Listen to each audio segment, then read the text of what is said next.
గట్టిగా మాట్లాడాలంటే చాలా మంది బాప్తిస్మం తీసుకున్నామనే భ్రమలోనే ఉంటారు తప్ప ఆ బాప్తిస్మమే కాదు అన్న సంగతి బైబిల్లో తొంగి చూస్తే అర్థమవుతుంది. పాపం అంటే అర్థం ఏంటండి? ఆజ్ఞ. బాప్తిస్మం ఇలా తీసుకోవాలి అని దేవుడు అన్నాడు అనుకో, నువ్వు ఇంకోలా తీసుకున్నావు అనుకో, నువ్వు బాప్తిస్మం తీసుకున్నట్ట పాపం చేసినట్ట. కానీ అంత ఆలోచించే మైండ్ ఉందా? ఆలోచించరు. ఆలోచించాలనే ట్రై చేసినా కూడా సేవకుడు కాపరిని కూడా ఆలోచించలేడు. ఏమంటాడు తెలుసా? ఆయన ఏమంటాడు తెలుసా? నిన్ను ఎంత భయపడతాడు తెలుసా? మళ్ళీ బాప్తిస్మా, రెండో బాప్తిస్మా, పోతవురు అన్నారు కానీ రెండో బాప్తిస్మం అంటే ఏమన్నా మామూలు విషయమా? ఎవడో నిన్ను ఆగా ఏదో పాప తప్పుదో నడిపిస్తున్నాడు రోయ్ అని అన్నాడు అనుకో, మన గుండెలు జారుతాయి, మోకాలకు వస్తాయి. కథం అమ్మో, ఆ పాస్టర్తో మంచి చెప్తున్నాడు అనుకున్న వాక్యం చూపించి కానీ రెండో బాప్తిస్మం అంత పాపం అయ్యా, మరే భయంకరమైన పాపం అనగానే కథం మనం ఉంటాం అయ్యాడ. రెండో బాప్తిస్మమే పాపం భయంకరమని అనుకుంటే మరి ఆ కోవలో ఆ పాపం చేసిన వాళ్ళు పౌలు గారు చేస్తారుగా.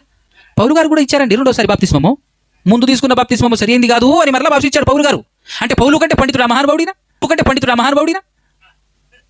వచనానుసారంగా వెళ్తే అర్థమవుతుంది.